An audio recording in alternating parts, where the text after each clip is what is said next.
everybody. So today I'm going to show you how to make some homemade deodorant. I have several recipes on my website at healingharvesthomestead.com, but the one I'm going to share with you today is my basic recipe, and it's a tried and true one, and I really love it.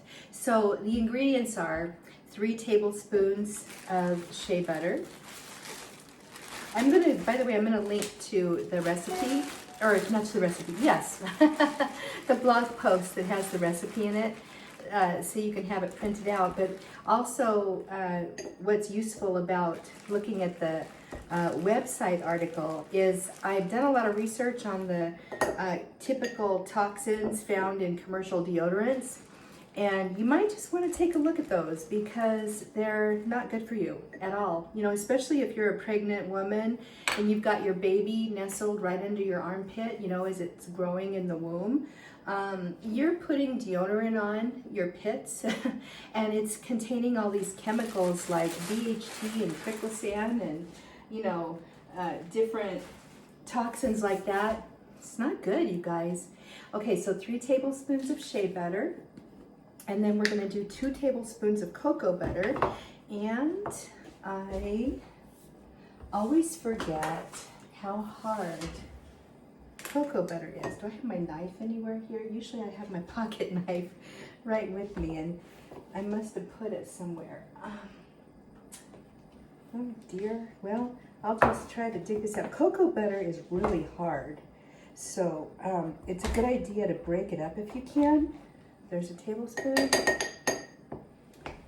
but I like to use cocoa butter in my deodorant because number 1, I like the smell. Number 2, it's really good for your pits. It's good for your skin.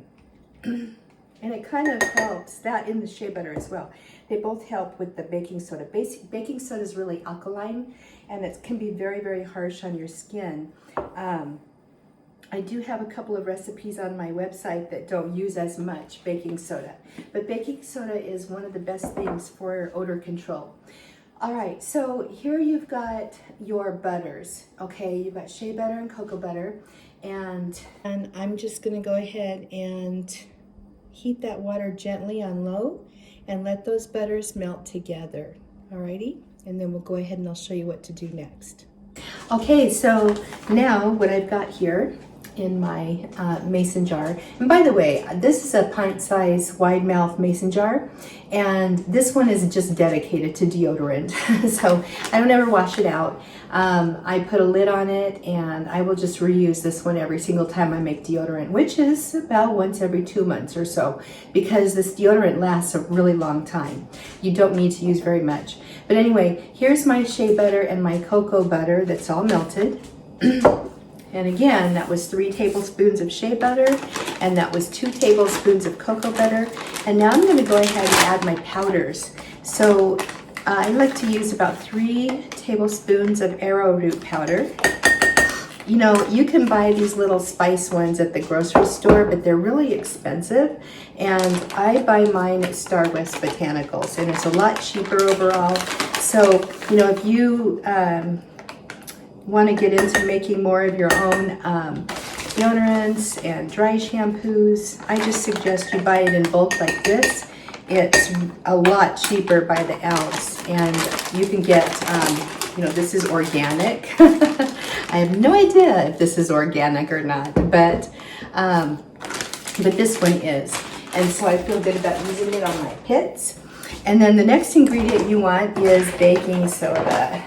Now, in this recipe, I use 2 to 2.5 tablespoons of baking soda, but I'll be honest, a lot of times I just will use a little bit less because I have very sensitive armpits.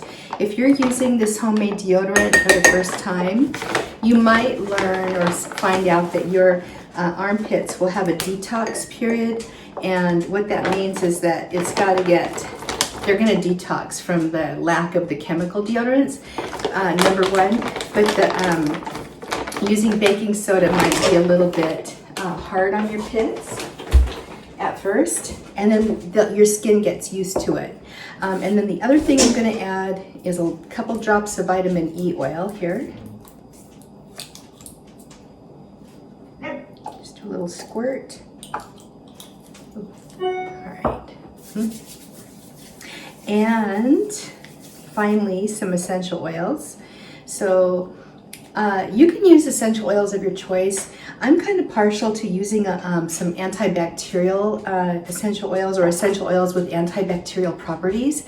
So essential oils like rosemary or tea tree are really excellent in your deodorants. Now, those don't smell super great, in my opinion. So if you want to make a nice smelling deodorant, which I like, what I'll do is I'll use the antibacterial essential oils as a base and then add in some other ones for scent and pleasure. In this case, I'm going to add some frankincense essential oil from Rocky Mountain Oils that I have here, because frankincense essential oil is super good for your skin, and it also helps balance out the harshness of the baking soda. I'm going to use some rosemary, and I'm going to use some peppermint.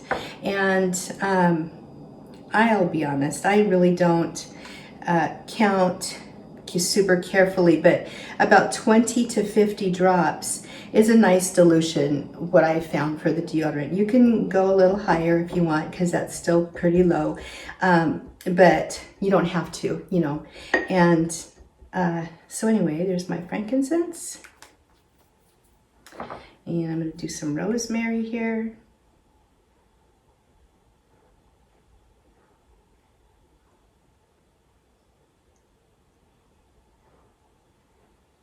Okay, it's going to be good smelling. I'm going to add a little peppermint, just a little. Peppermint's extremely cooling and invigorating, so just a little bit of that. I want to show you an essential oil over here that I wanted to use this. I love this scent.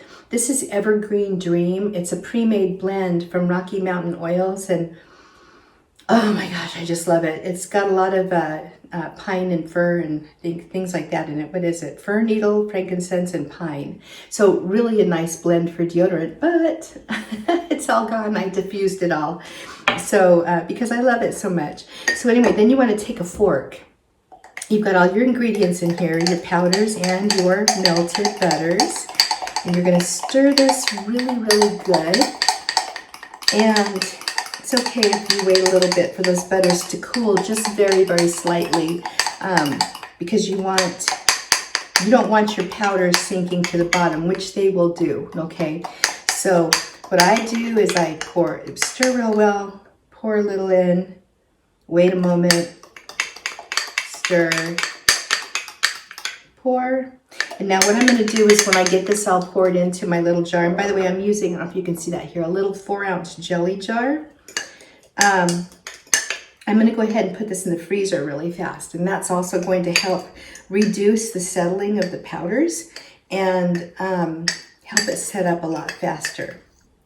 And that's it. To use this, you wait till it's all set up. I usually let it sit in the freezer for like an hour, and then I take it out. You need to be aware that on cold days in your house, it's going to be real hard. That's okay. Just because your skin's going to warm it up and it'll melt right in. In the summertime, it might be a little bit softer, and that's okay too. It's just going to melt right in. That does smell good. The Arrowroot powder is going to help it absorb really well. So with this, you know, notice there's no coconut oil in here. I have never had a problem with oil getting on my clothing. So go ahead and give this a shot if you want to try some natural homemade deodorant that really works well, is good for your body and your skin, and you don't want to be putting those chemicals from your commercial deodorants on you anymore. Trust me on that. They're just terrible. I'll link to the article on my website. I will also link to, if you're interested, this blend from Rocky Mountain Oils that I love so much. You might want it for the holiday season. And then I'll put in some Amazon links and some my links to Star West Botanicals for the Arrowroot powder for you. Again, I love Star West Botanicals. Super good herb company. All right, if you have questions, go ahead and leave them in the comments. I love questions. I get back to you all the time. And subscribe to my channel. And it was great sharing this recipe with you. By the way, all you need is a pea-sized amount. I didn't tell you how much to use. A little pea-sized amount, and put one of those in each of your pits. Rub it in. Good to go.